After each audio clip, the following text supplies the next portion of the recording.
Hello, everybody, and welcome to Big Ten Wednesday. Of course, same thing as always. So the Big Ten is it's Indiana and Ohio State. Of course, it's right now kind of like the predicted Big Ten championship, but who knows?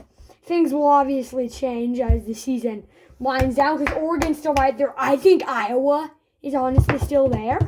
UCLA still kind of in that mix. They can win out.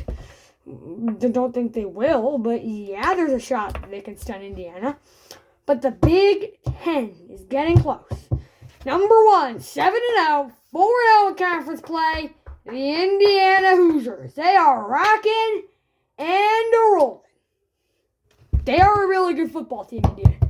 But don't be saying, we're at home, UCLA's unranked. I don't think they will, because they know UCLA's enrolling. Granted, blowing out Michigan State, okay, that's kind of what your average great Big Ten team would do. But yeah, Penn State kind of looks embarrassing that they barely beat them, maybe.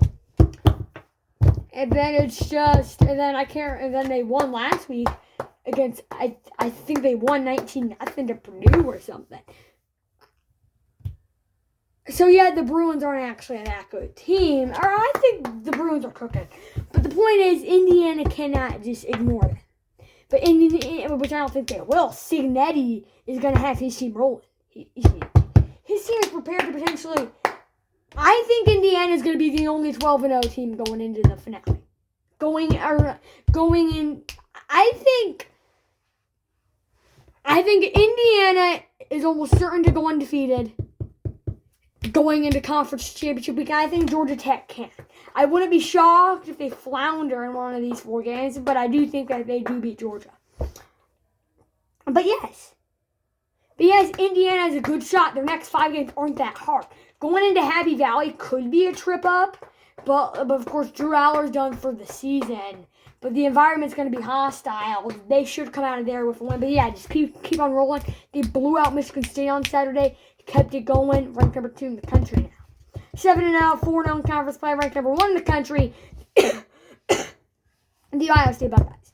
Of course, they have a bye week this week before they hopefully don't lose for the first time in a while. And this will be an embarrassing one to Penn State. I think Ohio State's going to be 11-0, but then Michigan's good this year. It's on the road. Ryan Day can't beat Michigan. I do think Michigan beats Ohio State. Very likely. But yeah, I mean, you're looking at a really good football team in Ohio State. Dominated Wisconsin 34-0. Of course, not that impressive considering how bad Wisconsin is. But still, you're going to take that any day. You're rocking, you're rolling, you're sitting in a great spot. Ohio State kind of quietly number 1 because no one's really been focusing in on them. No one really even focused that much in on Ohio State, Illinois. They haven't had the full attention of the college football world since Ohio State, Texas. It's just 5 of their 7 games. No one's even really cared about them because they've just been kind of quiet. 6-1, 3-1 in conference play, ranked number 6 in the country. The Oregon Ducks. They get to host Wisconsin. Could be a 3rd straight shutout for the Wisconsin Badgers. But yeah, Oregon, of course, upsetting loss to Indiana. And then you got to go halfway, or you got to go across the country to take on Rutgers. And the trip clearly didn't exhaust them too much because they blew out Rutgers like 56-10 or something. The Ducks are a great team.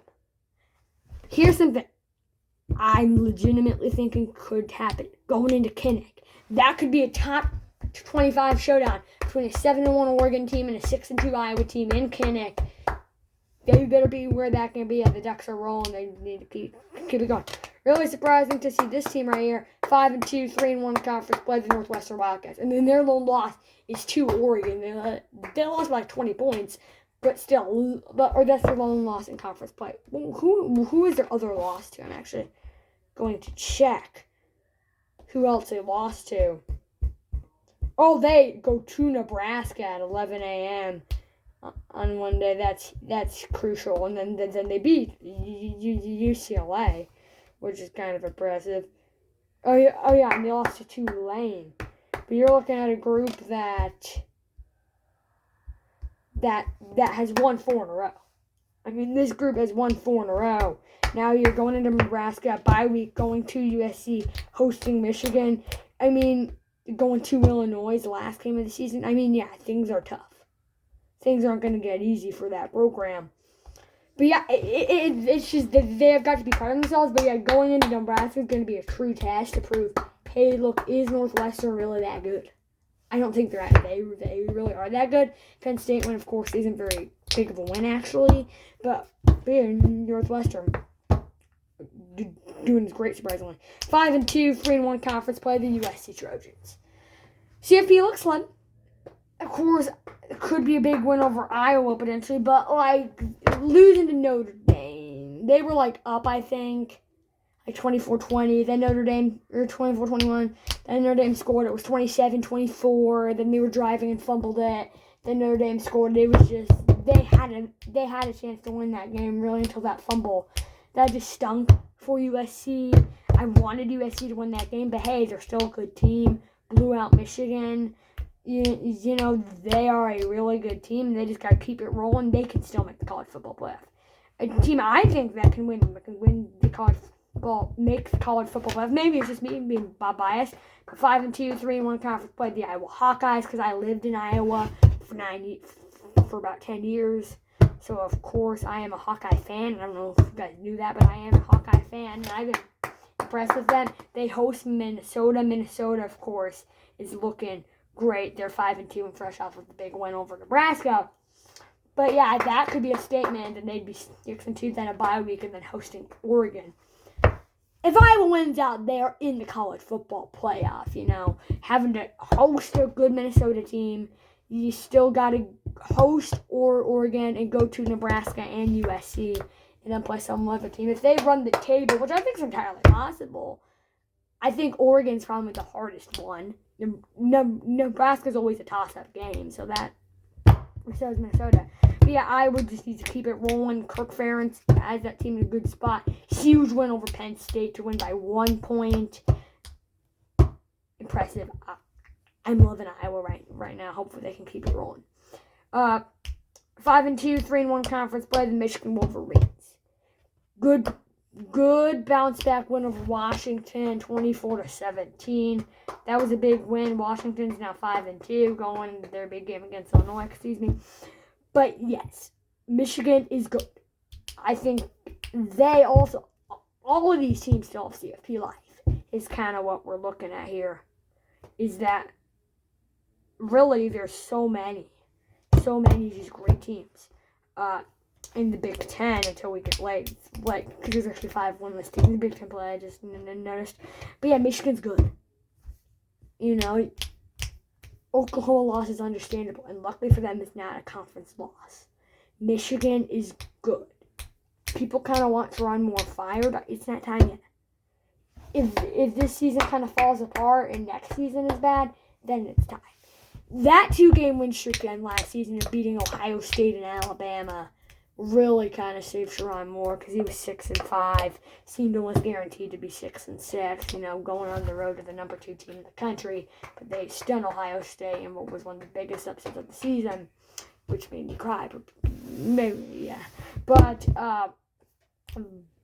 yeah, Michigan, don't fire Sherrone Moore, keep him. He's done a good job for you. Or not a great job, he's no Jim Harbaugh. But hey, still right there in the contention. I don't know who they play on their 5 games, but I don't think it's too tough. 5-2, 3-1 conference play, the Minnesota Golden Gophers. The big win, storming the field over Nebraska. But now you got to take a little trip to Kinnick, which is going to be bumping. Iowa has CFP life, in my opinion, but so does PJ Fleck in the Golden Gophers. PJ Fleck is great. He is just a phenomenal coach. I respect PJ Fleck as a coach. I love how he dresses fancy. But yeah, I think that's a big game for Minnesota. To go into Kinnick and win, that would put them ranked. But then if Iowa beats Minnesota, the winner of that game is going to be ranked, I feel like. Of course, the Minnesota had a controversial win over Iowa where they said he called it for the catch, even though he didn't. That was 2 years ago. But yeah, this is a fun rivalry game. Go Hawkeyes. But yeah, Minnesota, huge win over Nebraska. Just keep it going. 3-4, 3-1 in conference play. The UCLA Bruins. 3 straight wins. Their 1 loss to Northwestern under their interim football coach after the 0-3 start. Nico Unbelievable laughing stock of college football.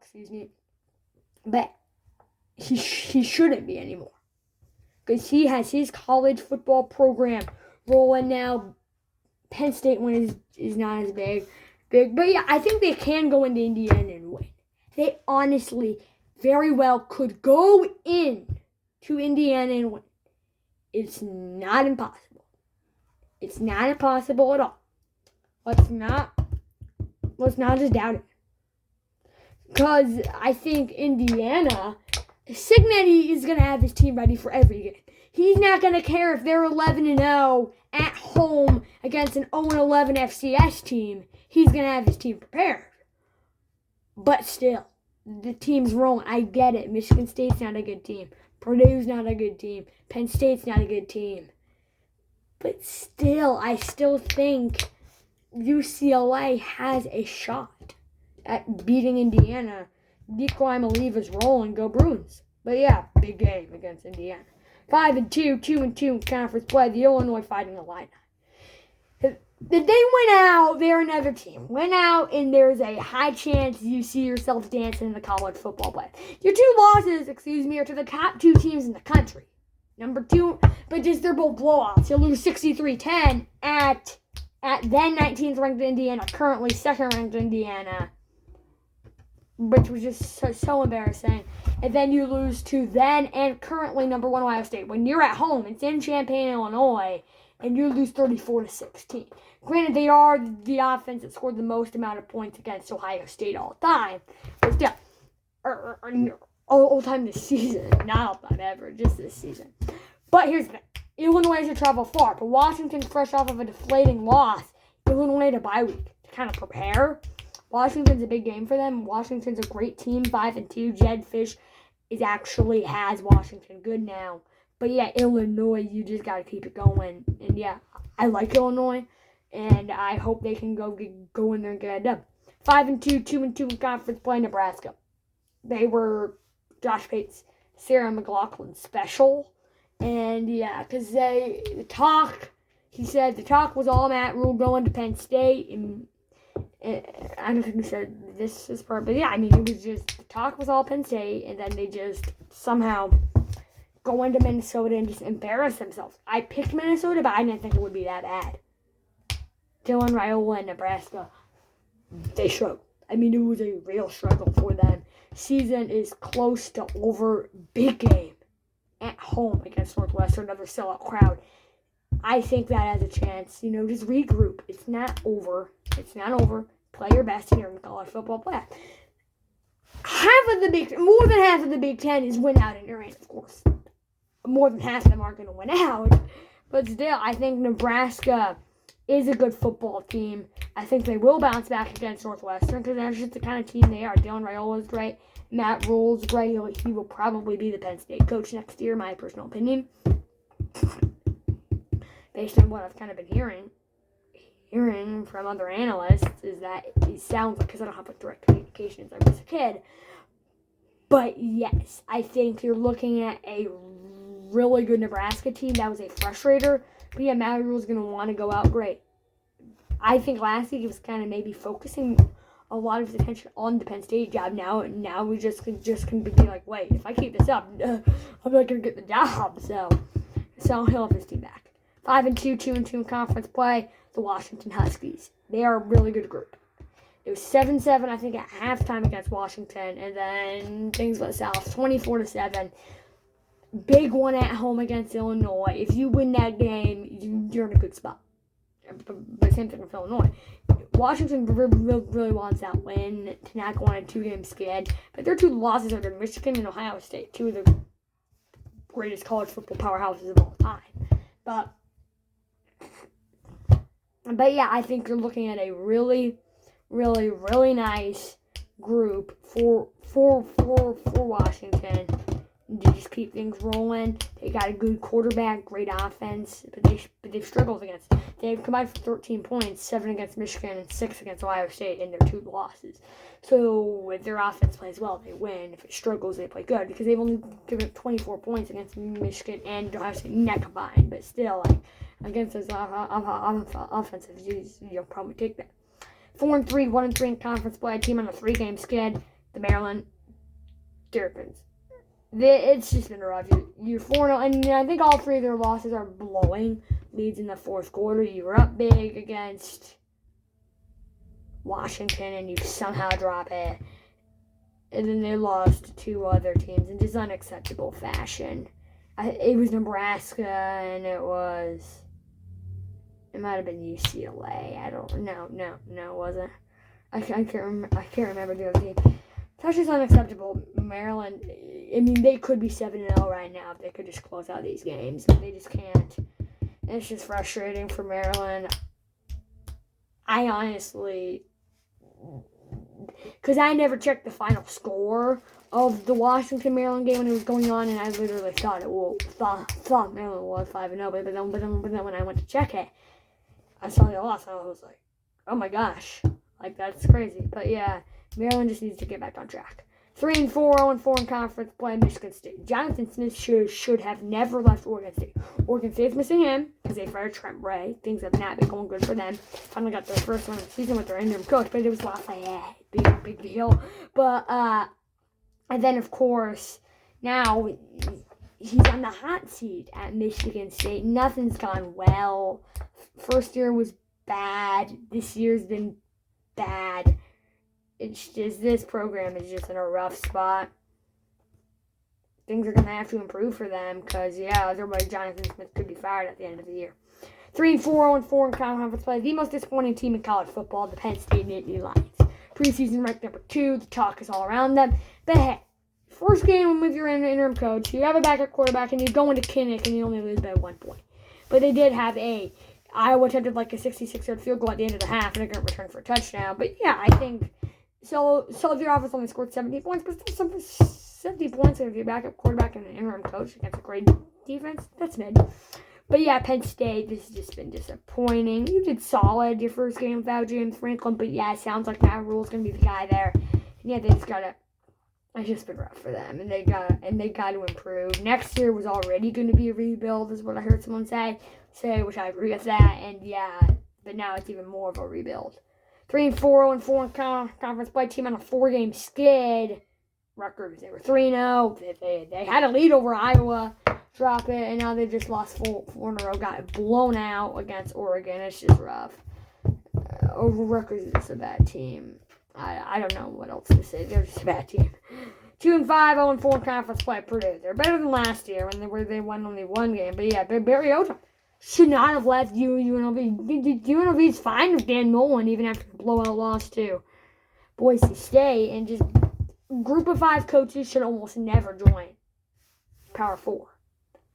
Get a Power 4 job. Luke Fickell, Barry Odom. I've talked about this before. You should never do it.